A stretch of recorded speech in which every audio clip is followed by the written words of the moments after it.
दोस्तों, हर साल दुनिया भर में हजारों साइंटिफिक रिसर्च पेपर्स पब्लिश करे जाते हैं, जिसमें साइकोलॉजिकल रिसर्च का भी बहुत बड़ा हिस्सा होता है। पर देखा जाए तो इन साइकोलॉजिकल रिसर्च और स्टडीज को पढ़ना एक नॉर्मल इंसान के लिए जितना मुश्किल होता है, उन बातों को रियल लाइफ में अप्लाई करना उतना ही आसान भी है। इसीलिए आज की वीडियो में हम आपके साथ 12 ऐसे साइकोलॉजिकल फैक्ट्स को शेयर करेंगे जिन्हें जानने के बाद आप पहले जैसे सेम नहीं रहोगे।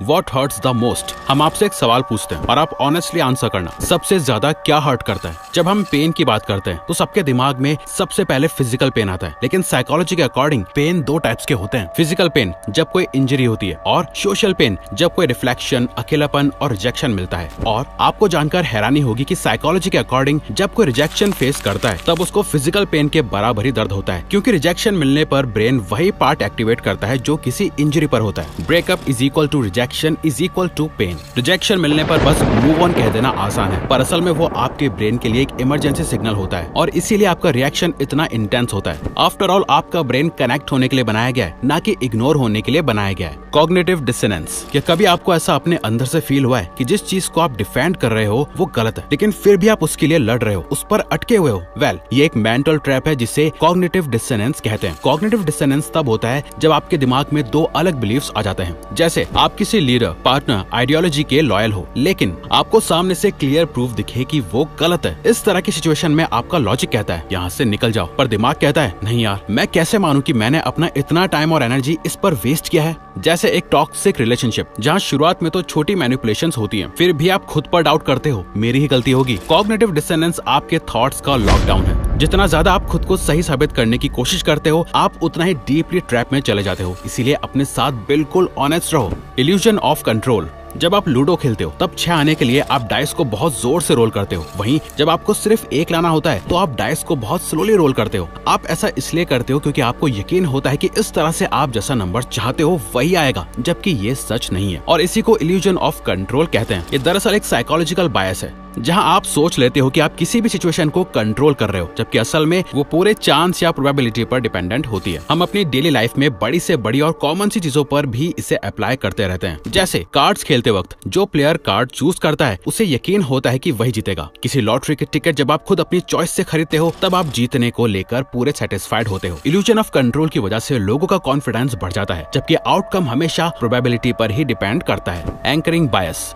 क्या आपने कभी सोचा है कि एक 2000 रुपए की वॉच साथ में रखी हुई 10,000 की वॉच के साथ महंगी क्यों नहीं लगती है? क्योंकि असल में इसे साइकोलॉजी में एंकरिंग फैक्ट कहते हैं, जो एक साइकोलॉजिकल ट्रिक है जिसे बड़े बड़े ब्रांड और कंपनीज यूज करती हैं आपके खिलाफ। क्योंकि इससे आपका दिमाग पहले नंबर को एंकर बना लेता है और उसके बाद जितनी भी चीजें आती हैं सब उस एंकर से कंपेयर होती रहती हैं। चाहे सैलरी नेगोशिएशन हो, शॉपिंग हो या रिलेशनशिप स्टैंडर्ड्स, जो पहला नंबर या आइडिया आपने सुना वही आपका रेफरेंस पॉइंट बन जाता है। Affective primacy hypothesis. Robert Zajonc's. 1 minute जरा सोच कर बताओ, किसी भी चीज को लेकर इनमें से पहले क्या आता है? पहले थॉट आता है या इमोशन? अपना आंसर कमेंट करके बताओ। और अब जरा 2 सेकंड के लिए हमारी बात गौर से सुनो और विजुअलाइज करो। क्या कभी आप किसी जगह या रूम में गए हो और आपको अचानक से अजीब सा महसूस होने लगता है जिसकी कोई वजह ही नहीं होती है, और कभी कभी अचानक से तेज आवाज होती है और आप डर जाते हो, जबकि वो तो बस एक किताब गिरने की आवाज होती है। इन दोनों ही केसेस में हम फील पहले कर लेते हैं और सोचते बाद में, और इसी को अफेक्टिव प्राइमेसी हाइपोथेसिस कहते हैं। ये कॉन्सेप्ट 1980 में साइकोलॉजिस्ट रॉबर्ट ज़ायोंग्स ने डिस्कवर किया था। मतलब दिमाग किसी भी चीज को एनालाइज करे उससे पहले आपके इमोशंस रिएक्ट कर चुके होते हैं। ऐसा इसलिए होता है क्योंकि इमोशंस ऑटोमेटिक, अनकॉन्शियस और सुपर फास्ट होते हैं, और हम ह्यूमंस तो इमोशंस की पूरी दुकान होते हैं। Mirror neuron. क्या आपने नोटिस किया है कि जब भी आपके पास कोई यॉर्निंग करता है यानी उबासी लेता है तो आप भी ऑटोमेटिकली यॉर्निंग करने लगते हो? किसी को हंसते हुए देखकर आपके फेस पे भी स्माइल आ जाती है, तो किसी को रोते हुए देखकर आप भी इमोशनल हो जाते हो। ये कोई कोइंसिडेंस नहीं होता है, बल्कि ये मिरर न्यूरॉन की वजह से होता है। आपका दिमाग सिर्फ ऑब्जर्व नहीं करता है, वो आपके सामने जो हो रहा है उससे फील भी करता है, और बिना सोचे बिना परमिशन के मिरर या कॉपी भी करता है, बिल्कुल जिस तरह से पेट्स कभी कभी अपने ओनर को इमिटेट करने लगते हैं। The fundamental attribution error. अब हम आपको एक साइकोलॉजिकल ग्लिच के बारे में बताना चाहते हैं जो सभी लोग बिना उसे रियलाइज किए हुए करते हैं, जिसे फंडामेंटल एट्रीब्यूशन एरर कहते हैं। ये एक साइकोलॉजिकल बायस है जिसमें हम दूसरों के बिहेवियर को तो उनकी पर्सनैलिटी से जज करते हैं, लेकिन अपने एक्शंस को सिचुएशन के ऊपर डाल देते हैं। जैसे रोड पर ड्राइविंग करते वक्त जब कोई दूसरा ड्राइवर आपको ओवरटेक करके आगे निकल जाता है तो आप कहते हो क्या बदतमीज इंसान है, जबकि आप कभी किसी और को भी अनजाने में ओवरटेक करते हो तो आप कह देते हो क्या करूं यार, मैं लेट हो रहा हूं। और आप पार्क में देखते हो कि एक अंकल एक लड़के को बुरी तरह से डांट रहे हैं, जिसको देखकर आप कहते हो कि क्या अजीब आदमी है, पार्क में बच्चे खेलेंगे नहीं क्या। लेकिन जब अगले ही दिन वो बच्चे आपके व्हाइट कपड़ों पर बॉल मार देते हैं तो आप उन्हीं बच्चों को बुरी तरह से डांटते हो। मतलब दूसरे लोग गलत हैं क्योंकि वो बुरे हैं और आप गलत हो क्योंकि आप मजबूर हो। एक स्टडी के अकॉर्डिंग जब किसी और के साथ कुछ बुरा होता है तो 65% केसेस में लोग उनकी पर्सनैलिटी को ब्लेम करते हैं, लेकिन जब वही लोग खुद कुछ बुरा करते हैं तो सिर्फ 44% केसेस में खुद को ब्लेम करते हैं, बाकी सब सिचुएशन को ब्लेम करते हैं। हम दुनिया को सिर्फ सरफेस लेवल पर जज करते हैं, ये बंदा ऐसा ही है, और खुद को कॉन्टेक्स्ट के साथ जज करते हैं, मैं तो अच्छा हूँ बस टाइम खराब है। यही फंडामेंटल एट्रीब्यूशन एरर का गेम है।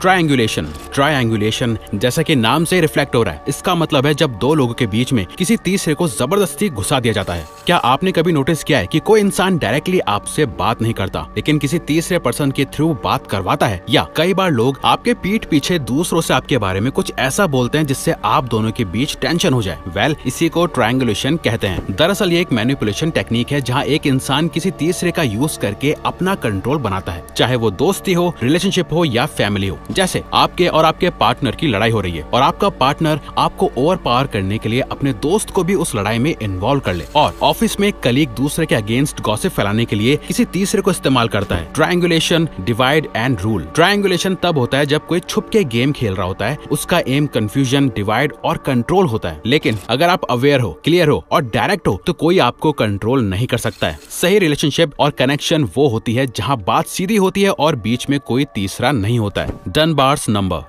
ब्रिटिश एंथ्रोपोलॉजिस्ट रॉबिन डर्मा ने हजारों लोगों के बिहेवियर और ब्रेन को रिसर्च करने के बाद पाया कि आपके दोस्तों का या मीनिंगफुल रिलेशनशिप्स का भी एक लिमिटेड नंबर होता है, और वो लिमिटेड नंबर है 150। यानी आपका दिमाग सिर्फ 150 लोगों के साथ ही रियल और स्टेबल रिलेशनशिप्स बना सकता है, जिनके इमोशंस, वाइब्स और कनेक्शंस आप जेन्युइनली फील कर पाते हो। ये नंबर 150 लोगों तक लिमिटेड इसलिए है क्योंकि असली रिलेशनशिप बनाने में टाइम, एनर्जी और इमोशन लगता है। इन 150 लोगों को भी फर्दर ग्रुप्स में डिवाइड किया जा सकता है। Dogs can reveal owners personality. क्या आप जानते हो जो लोग पेट डॉग्स की वायलेंट ब्रीड जैसे रॉटवीलर्स या पिट बुल्स ओन करते हैं, उन लोगों के अंदर एंगर, अग्रेशन और हॉस्टिलिटी जैसे पर्सनैलिटी ट्रेट ज्यादा देखने को मिलते हैं। अब आप सोच रहे होंगे कि क्या हम वैसे डॉग्स चूज करते हैं जो हमारे जैसे होते हैं? दरअसल एक पेट डॉग को ओन करते वक्त सिर्फ पर्सनैलिटी ट्रेट अफेक्ट नहीं करते हैं, बल्कि और भी फैक्टर्स अफेक्ट करते हैं, जैसे जिन लोगों की लाइफ में सोशल कनेक्शन कम होते हैं, अगर ओनर किसी हाई क्राइम एरिया में रहते हैं, ओनर को क्रॉनिक स्ट्रेस हो, इन सभी चीजों की वजह से ओनर नेचुरली थोड़े ज्यादा डिफेंसिव और अग्रेसिव बन जाते हैं, जिसके बाद उन्हें प्रोटेक्शन चाहिए होता है। इसीलिए ऐसे लोग guard dog, strong presence, aggressive breed को चुनते हैं। Reminiscence bump.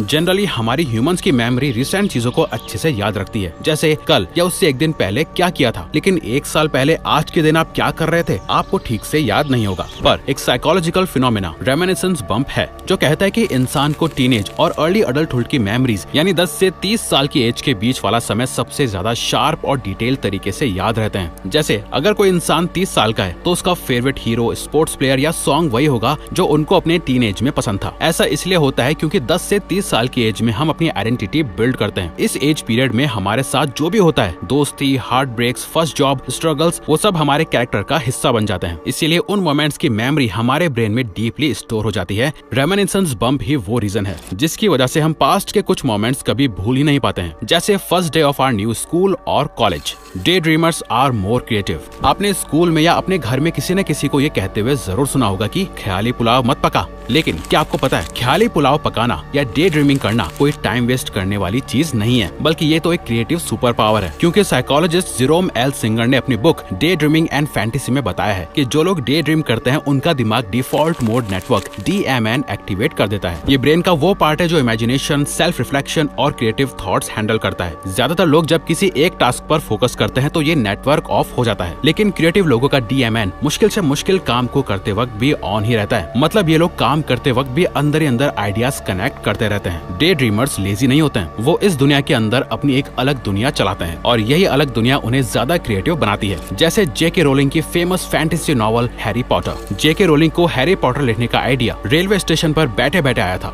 डे ड्रीमिंग करते हुए। तो अगली बार जब आप डे ड्रीम करो तो खुद को रोको मत, शायद वही थॉट आपका नेक्स्ट बिग आइडिया हो। Daydreaming is equal to high intelligence plus creativity. तो अगर आपको ये वीडियो अच्छी लगी तो वीडियो को लाइक और चैनल को सब्सक्राइब करके हमें सपोर्ट करो और बेल नोटिफिकेशन ऑन कर लीजिएगा ताकि आप आने वाली वीडियोस मिस न कर पाओ। Thank you for watching.